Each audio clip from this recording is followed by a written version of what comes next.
Richard, welcome to Facing the Canon. Hi.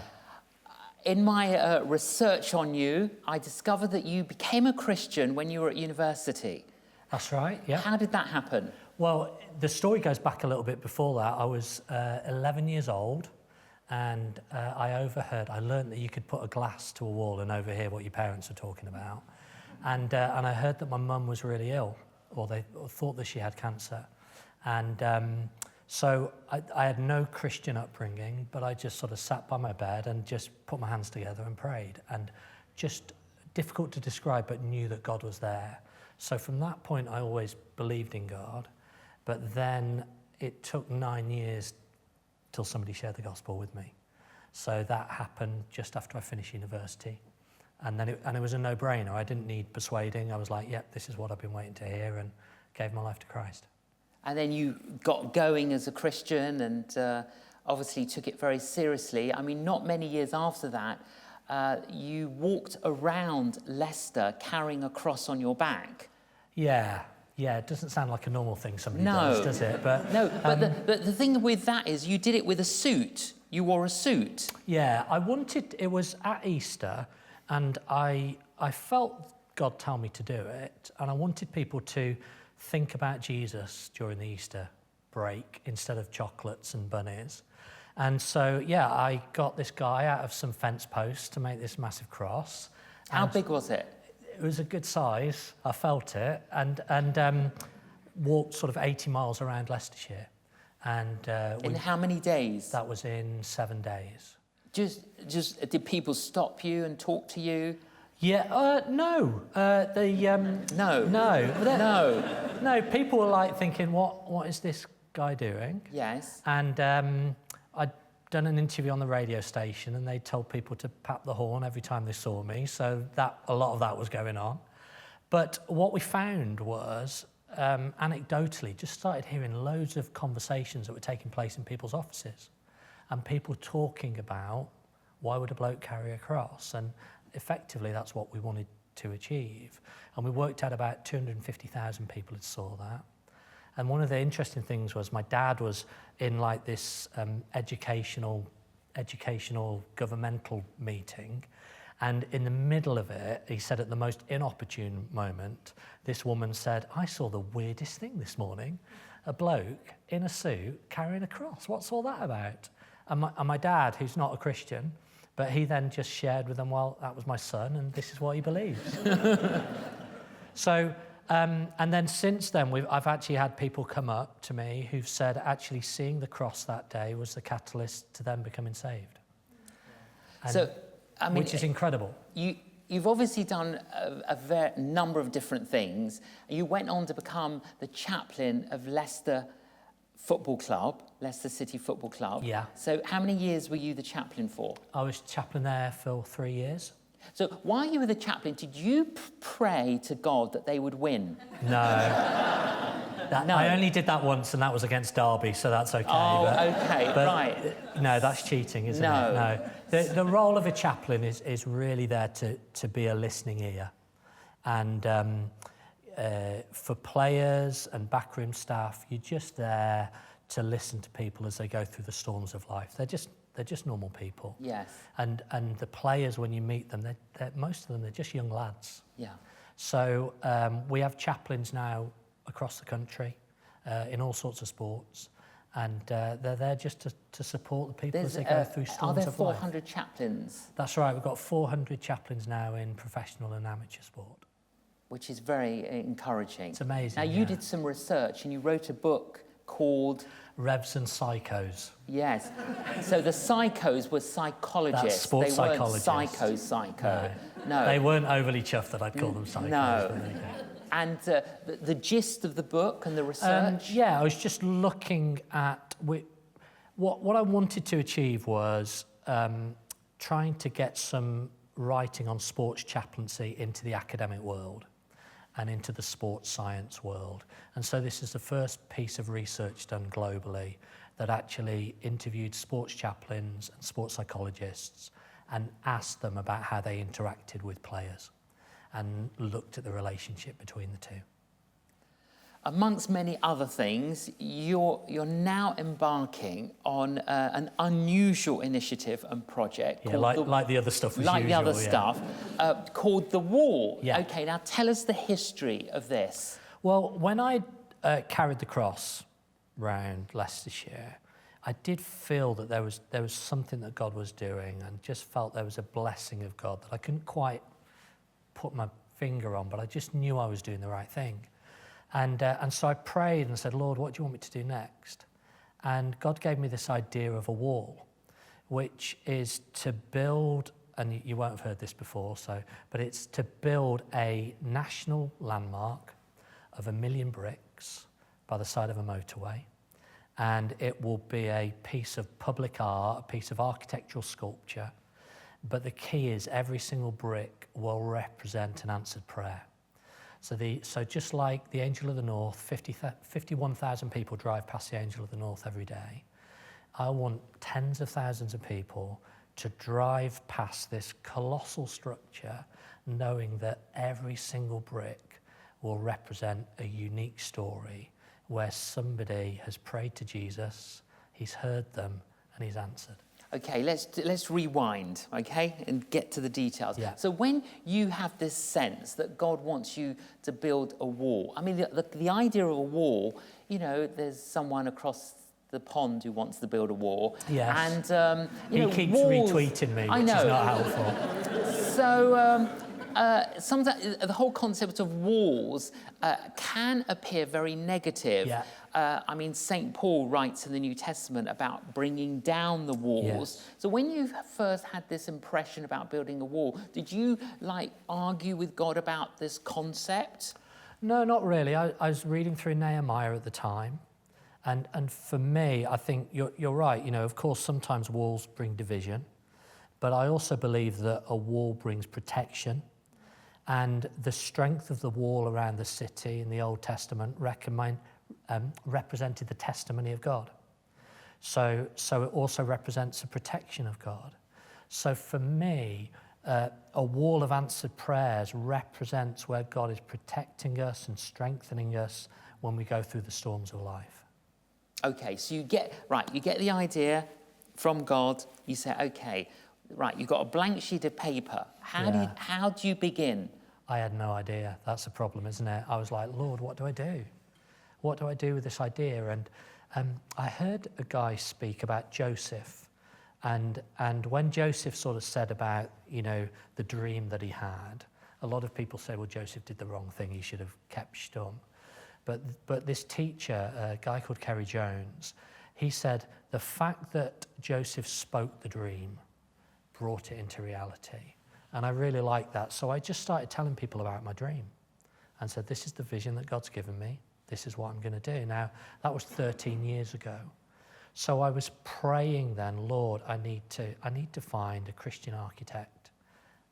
I don't know what else to do. Do I get the land first? Do I get the design first? I don't know. So I kept meeting architects over 13 years, and they just gave me that look where that's a nice idea, but you're, you know, off your rocker. And then 12 years ago, I met with a guy and was just talking to him about something completely different. And then I felt God speak to me and say, tell him about the wall. So I shared the vision, and I said, really, I'm at the stage where I need to find a Christian architect. And he went, I know one. So I met with this Christian architect, a guy called Tim Martindale, and he just understood it straight away, understood the concept. And then he came up with the idea of running, with the Royal Institute of British Architects, a global competition to get this designed. So that's what we've done. Okay, so explain that to us. How did you let people know about this competition? Well, first of all, we had to raise the money. So we had to raise some money on crowdfunding, which we raised 47,000 in 40 days. And what was that for? Why did you need that? We needed that to pay for the competition and to pay for a website where people can upload their prayers. So it sounds really simple, but I have said to people, if ever I suggest crowdfunding, lock me in a room and throw away the key. Okay. Because we were at the stage where the thing with crowdfunding is if you don't hit your target, you don't raise anything. Yeah. And with 4 days to go, we still needed £22,500 out of 45. And I felt God speak to me really clearly and say, your job in this last week is to be at peace.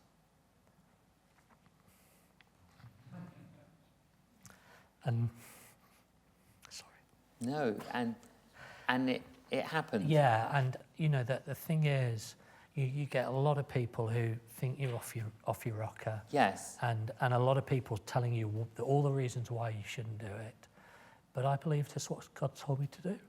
So the money comes in. Well, the money came in amazingly because with 2 days to go, we're still a mile off. And I get somebody, I'm praying in the middle of the night, I get somebody from Canada saying they believe, somebody has prayed in a meeting in Canada, and they believe that this is the day God's going to bless it. And the crowdfunding went through the roof. The next day it just went back to normal again. And it's almost like God just saying, I'm behind this, Yes. and I'm with you. So we've raised that money. So you took that money, built your website, and then how did you PR what you wanted to do through the Institute? Yeah, so the Royal Institute of British Architects is fantastic. So they loved the vision, and they basically publicised it in every architectural, sculptural and artistic magazine across the world. And we've had 133 entries from how many countries? 24 countries, every continent in the world. We've had entries from Japan, Hong Kong, Russia, Iran, Vietnam. It's just been mind-blowing. And throughout the UK as well? And throughout the UK, yeah. Right, so you've looked at all of those? Yes, not a quick job. No. We've had we've had a panel of judges, and Who are your judges? Okay, so we've got MP Stephen Timms, Renato Benedetti, who's a leading architect, is chairing it for us, Baroness Sal Brinton, Pam Rhodes. We've got the lady who commissioned The Angel of the North, Jess Fernie, Gavin Calver, Victoria Lawrence, loads of people from all different walks of life, and we've narrowed that down to 4 entries, which we're going to announce in February. Tell us about some of the ones that didn't make the cut. Are you able to say some of the most quirkiest ones that were submitted? Well, listen, this is where I get my diplomatic gene kicks in, which doesn't happen very often. But, go on. Well, I think what was amazing was the amount of time that people spent, you know, to do this. And we were like sometimes looking at some going, what was going on in your head when you thought that was a wall, you know? But we do want something artistic, and we want a real wow factor. And I want people to drive past it and go, what is that? And it will be colossal. It will be the size of about 100 houses. So yeah, there were some that didn't quite hit the mark. Yeah. But the 4 are going to be amazing. Yeah, because now what you're saying, God said to you 1 million bricks. Yes. 1 million. Now I gather 1 million bricks could build 67 semi-detached homes. Yeah. Yes. And our intention is for every brick that we put into this structure, we're also going to put another brick into social housing. So at the same time. So explain that. What do you mean? So we'll supply 1 million bricks to social housing projects across the UK and abroad, so that they can then build houses. Okay, so you've narrowed it down to 4. Yeah. Are you able to tell us just some idea of the type of thing? Are they 4 different things? Yeah, very different. So often when you talk about a wall, you think it's going to be very flat I know, well, when structure. I first heard about the wall, I thought, who is this guy? He's going to build a wall like a wall around the M25. You know, I thought you were an idiot. Yeah. I hope you're going to change by the end of the interview. Yeah. But obviously, the wall, I'm not saying that isn't the right name for it, but first impressions, that's what people think. But it's not going to look like a wall. Correct. So the brief that we gave the architects is we want them to interpret the phrase the wall, and we want them to do something that represents the journey of prayer. So it will involve 1 million bricks, but they're all, you know, the 4 that are there are 4 different shapes and sizes, and what they try and communicate in this piece of art is the journey of prayer. That journey is not just a one moment in time, but it's a way that we learn more about God. Okay, so, but you've got to get the land. Correct. So, Yeah. What are you doing One about thing that? at a time. What It's are you one thing at a time. What are you doing about So we've acquiring employed the land? Yeah, so we've employed a project management company that are doing a site search around the Midlands. That's where we're concentrating at the moment. But it's near a motorway, Yeah. so that people on a motorway can see it. Yeah, and Are you looking for how many acres? looking for 10 acres. Okay. But here's the thing, and somebody watching may have that piece of land. I went to a meeting in California, and up at Bethel Church, and they have this thing where they book you into a meeting where somebody will prophesy over you, and never experienced anything like this before. So these people didn't know anything about me, or anything about what we're doing. And one of them said, "I feel that God's got a divine piece of land." For you. Well, that was pretty encouraging, wasn't it? It really was. I cried then as well, to be fair. So yeah, you've got to get massive the encouragement. So you've got to get the land. Yeah. I mean, the land might still be owned by the council, but they'll release Correct. it to you. Let's hope so, yeah. Yeah, Because if you take the Angel of the North as an example, that's brought a lot of economic development to the area. So the Angel of the North, they estimate it's brought about 500 million pounds worth of benefit to that area. And I think that's a great thing for Christians to do, is to do something that blesses the area in which it's built. And that's what we're going to do. So tell us, Richard, some of the details and the logistics. Okay, Yeah. You get your land, you've chosen one of the 4 entries. Yeah. Okay, where do you go from there? How much is this whole thing going to cost? So it's going to cost 6.25 million. Why is it going to cost so much? Because it's going to be big. So it's going to be big. Planning, architects, you know, there's a lot of work to do. Yeah, there's a whole lot of work to do. So we've costed out at 6.25. Okay, and then how are you going to raise that money? Okay, well, what we're saying to people is that the key is we want to share testimonies. And so what we're asking people to do is to share a time when Jesus has answered their prayer. And if people want to donate some money, so that prayer that they tell us about will represent 1 brick. And then if they want to donate some money for that 1 brick, then that's great. And that will go towards the fund of raising the money. If they can't, not a problem. Will you request a donation? Yes. Like, yes. will you give people a scale? Yeah, so we're sort of saying £10 a brick. Right, okay. But I don't want money to stop people doing it. And then, do they write on the brick?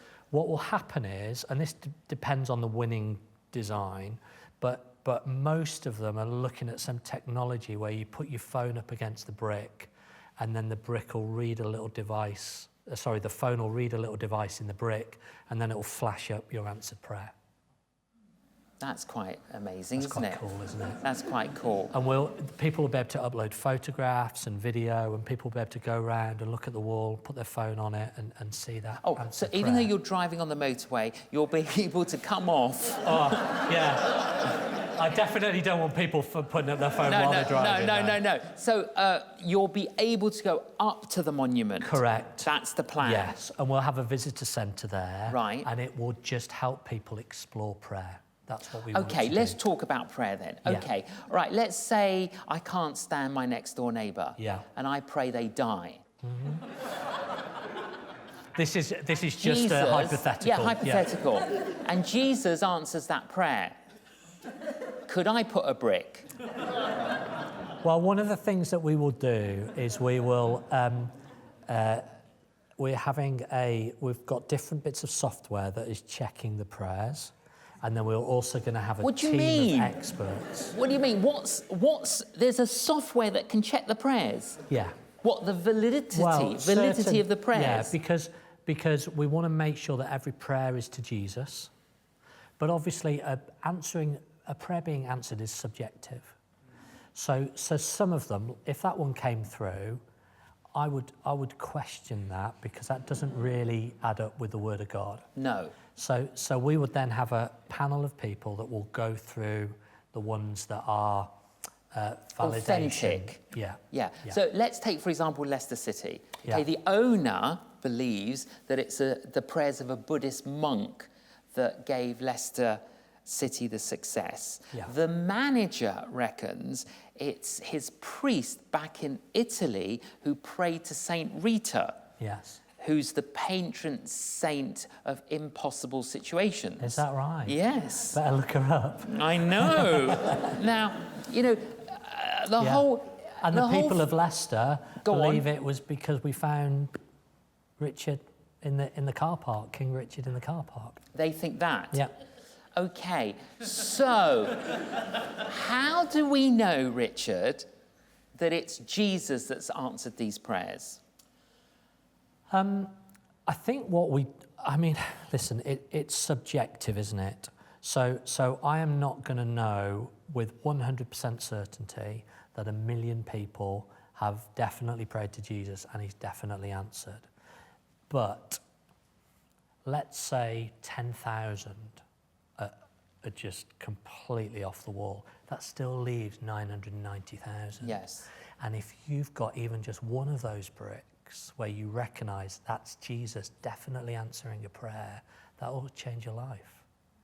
Because the power of testimony for me is this. I mean, my testimony is this. I had a disease in my spine that the doctors said could not be cured, could not be stopped. And I prayed to God many How old times. were you, Richard? I had it started when I was about 17, and I had it for, 18, 19 years. Right. And I was becoming more curved over. Yes. I wasn't able to pick up my kids and play with them. I was having spasms in the middle of the night where my rib cage would spasm and I wasn't able to breathe. Pretty scary stuff.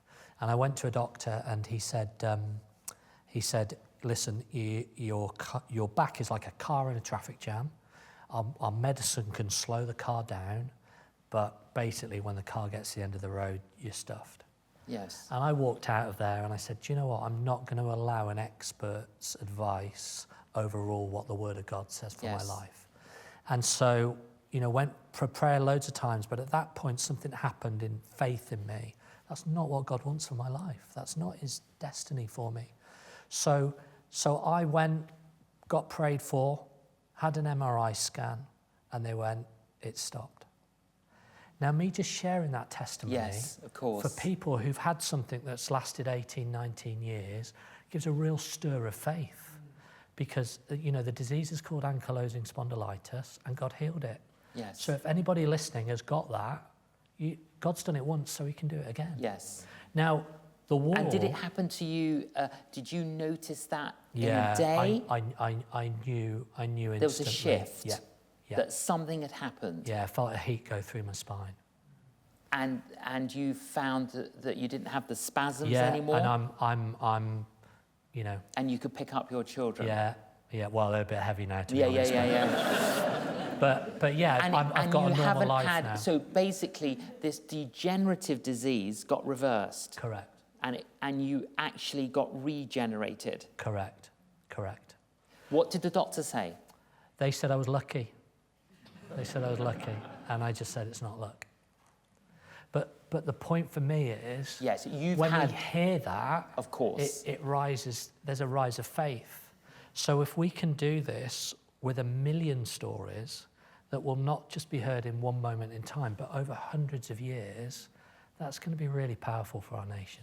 Absolutely. Yeah. So you don't perceive any problem in getting 1 million people sending you answers to prayer? No, it's going to be a challenge, but I choose to believe that God has given me the vision to do it, so I choose to believe that we'll do it. You know, I heard somebody say recently, the most powerful thing you can do is choose to believe God when he says something. And that's what I'm doing. And listen, I'm not going to put a Hollywood spin on it. It's tough. It's really hard. And, What would you say, Richard, about journey. those people who see this, can we call it, it's art? Yeah. A monument? Yeah, fine. Yeah, the war. And they discover what it's about. And then they say, well, I've prayed, but Jesus didn't answer my prayer. What would you say to people like that? Well, I hope that they would maybe, because there'll be a database where they can search through those millions of prayers and they can look and see where Jesus has answered that prayer. There's bound to be a similar prayer to that. And I hope that inspires them to try again. Because I would say to them, I have learnt that Jesus hears every single prayer and he does answer them, but he doesn't often answer them in the way that we like. Yes. And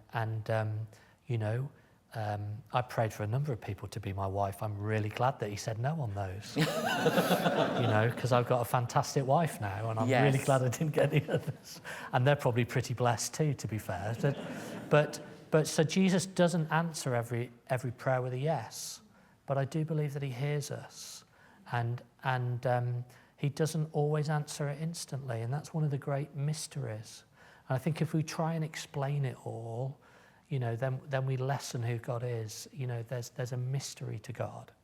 But I know, that he loves me. I know that he provides for me.